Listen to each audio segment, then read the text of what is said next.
Breaking. Putin just handed Britain a 72-hour deadline, and what he's demanding could force the UK to choose between betraying its allies or facing direct conflict with a nuclear power. This isn't a rumor. This isn't speculation. An encrypted message arrived at the Foreign Office at dawn this morning, and, according to government sources who spoke on condition of anonymity, what it contains has senior ministers more frightened than anything they've seen since taking office. Here's what's happening right now while you're watching this. Emergency meetings started before most of London woke up. Intelligence chiefs led their scheduled briefings and rushed to Downing Street. Military commanders got urgent calls, and Karma's government went into full crisis mode, the kind usually saved for terrorist attacks or active military threats on British soil. The response wasn't just quick, it was immediate. Cabinet members were pulled from morning appointments. Security advisors cleared their schedules, and within 2 hours of that message arriving, the entire machinery of British government had shifted into high alert. If you want to follow this story as it breaks, hit subscribe right now. This situation is moving fast, and the next 72 hours could change everything. We're tracking every development in real time. So what's actually in this message? The Kremlin claims Britain crossed what Putin calls a red line. Russia accuses the UK of running covert operations that threaten Russian security. And Moscow isn't asking for an apology or a phone call or a diplomatic meeting. They're demanding action, specific action with a specific timeline. But here's what makes this different from typical diplomatic tensions. The tone of the message, according to those who've seen it, wasn't the usual careful language of international relations. It was direct. It was aggressive. And it made clear that Moscow views this as a moment requiring immediate response. Downing Street won't confirm the exact wording. Every official statement today included the phrase national security reasons. Every minister who spoke to the press gave carefully rehearsed answers that said almost nothing. And that silence is telling its own story. Because when your government refuses to answer basic questions, when they hide behind legal language and dodge every detail, people start asking the obvious. What are you so afraid of us knowing? The lack of transparency has made this crisis worse. Social media is exploding with theories. News channels are running 24-hour coverage. Political commentators are filling the void with speculation. And every hour that Starmer stays quiet, public anger grows louder. Inside Parliament today, the tension was immediate and intense. Starmer stood at the dispatch box trying to project calm. He said Britain acted within international law. He praised UK intelligence services for their professionalism and dedication. He promised strength and resolve. He used phrases like proportionate response and appropriate measures. But members of Parliament weren't buying it. Not even close. Conservative MPs demanded full disclosure. They accused the Prime Minister of hiding the truth while the nation faces a genuine threat. One backbencher stood and asked directly, if Britain has nothing to hide, why won't the Prime Minister share what Russia actually said? The question got loud applause from opposition benches. Reform UK went further. They claimed the government had provoked a nuclear power without any real plan for what comes next. They demanded emergency debates. They called for intelligence committees to review what happened.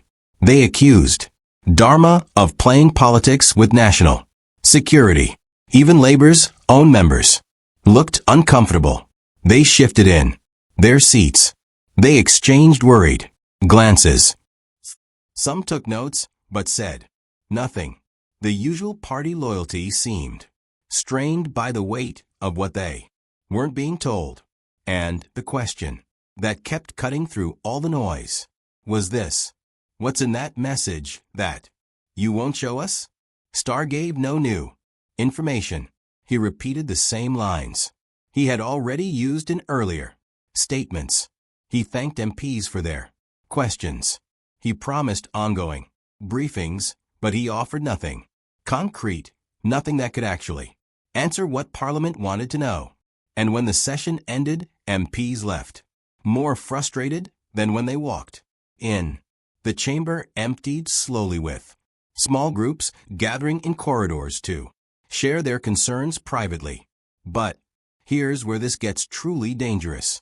Multiple sources speaking anonymously, because they're not authorized to discuss classified intelligence, claim Putin's warning has a hidden second section, something Downing Street hasn't told Parliament, something they definitely haven't told the public.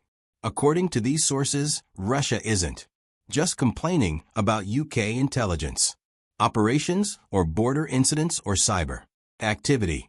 They're making a specific demand, a demand that could break Western unity and weaken NATO's entire Eastern defense strategy. Moscow allegedly wants Britain to pull active support from a key Eastern European ally.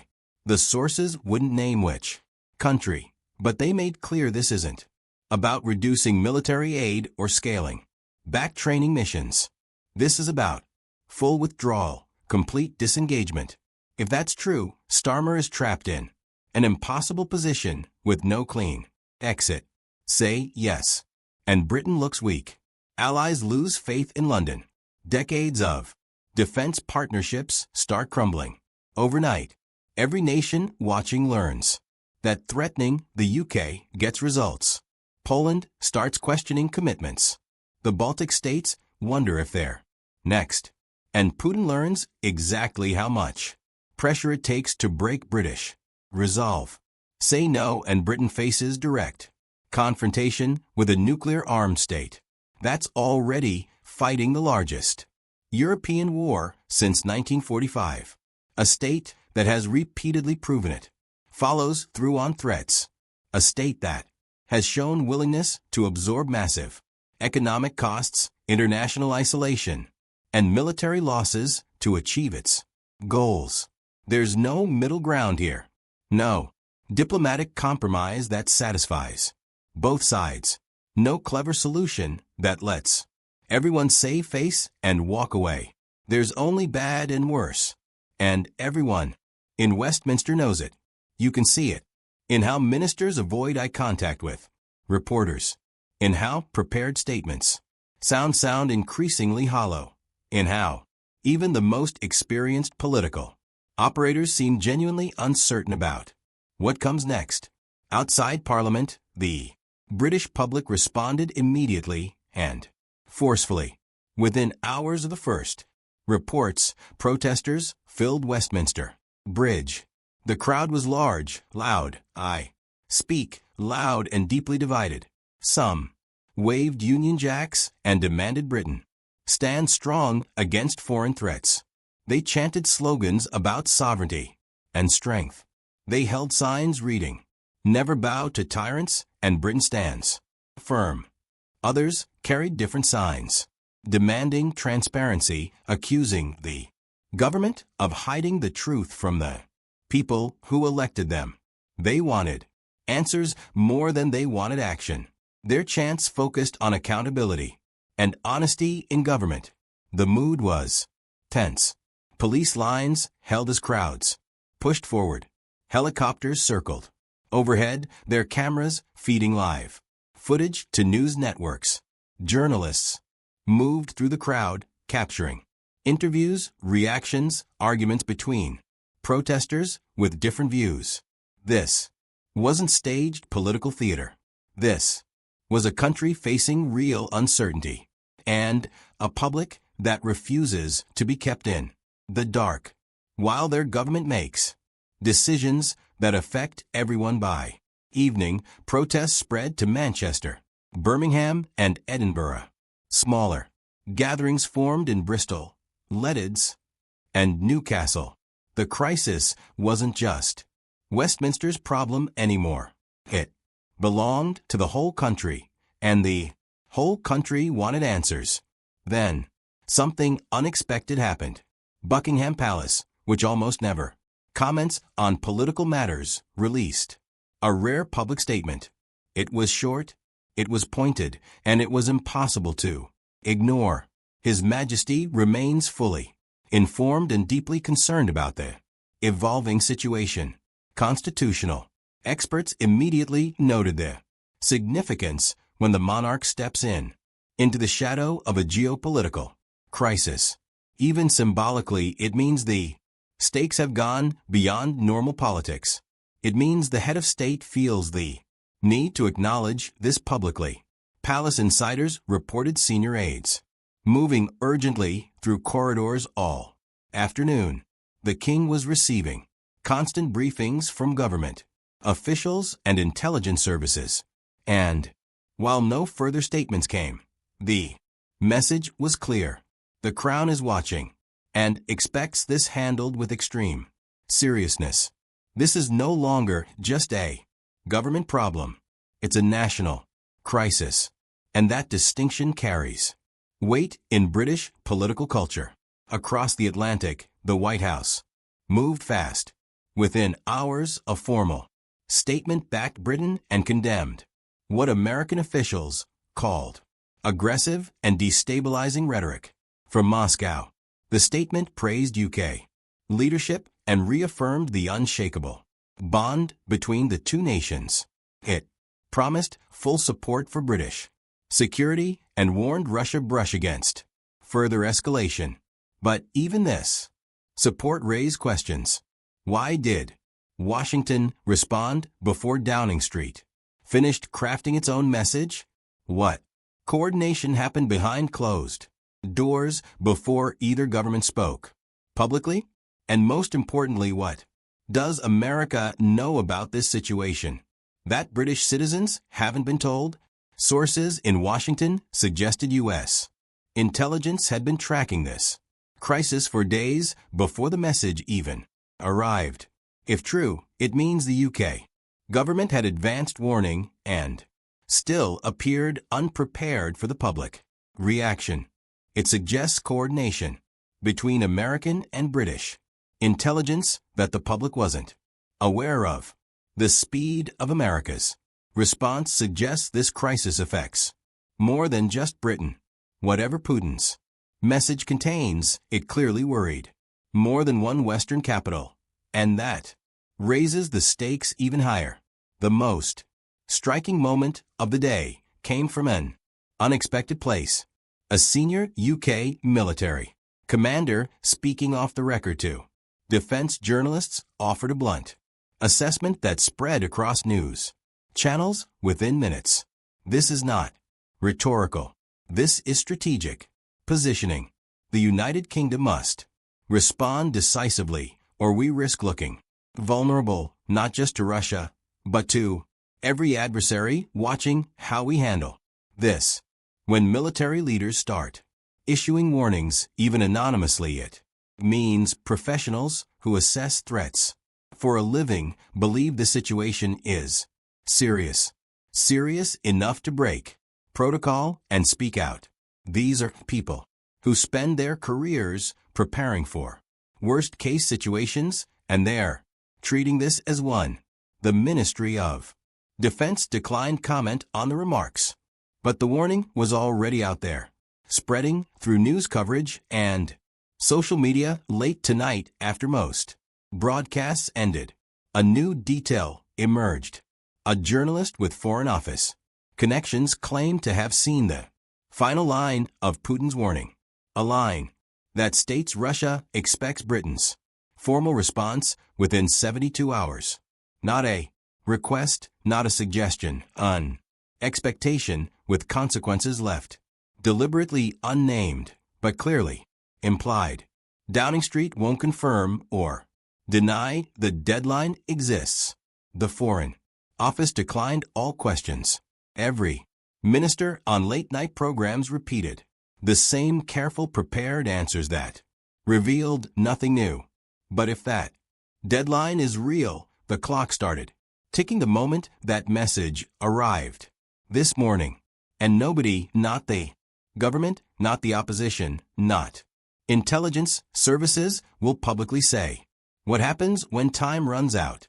As London slept, the crisis deepened in ways the public won't see until morning. Sources inside Whitehall confirmed the security services quietly raised the national threat level just after midnight. No public announcement, no citizen alerts, but those with security clearance felt the shift immediately. Encrypted calls buzzed across government departments, military readiness protocols activated at bases nationwide. Senior officials who had gone home were called back to their posts. The quiet machinery of national defense began moving in the background. Inside Downing Street, lights stayed on past 2 a.m.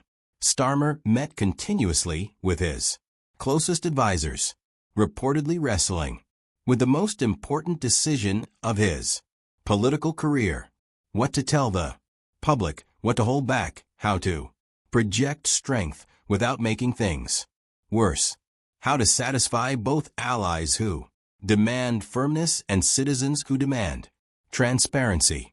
One advisor said afterward, "Every word matters now. The wrong sentence could change everything." So here's where Britain stands this morning. A foreign power issued a direct, aggressive warning. The government refuses to disclose what it says. Leaked intelligence suggests demands that could destroy Western alliances built over generations. A deadline may be approaching with unknown consequences, and the British public is being asked to trust leaders who won't explain what's actually happening. This isn't normal diplomacy. This isn't routine international tension. This is a test of leadership, of transparency, of national resolve, and of whether Britain can hold steady when pressure comes from every direction at once. The question now isn't what Putin said in that message. It's what Keir Starmer will do about it. Will he stand firm and risk worse conflict? Will he negotiate and accept being called weak? Or will he keep hiding behind national security while millions demand to know what their government is doing in their name? We don't have answers yet, but we're tracking every single development as this unfolds. Make sure you're subscribed with notifications on. We're covering this around the clock. Drop your take in the comments. Should Britain stand firm or seek dialogue? And if someone you know needs to understand what's really happening, share this video. This story is far from over.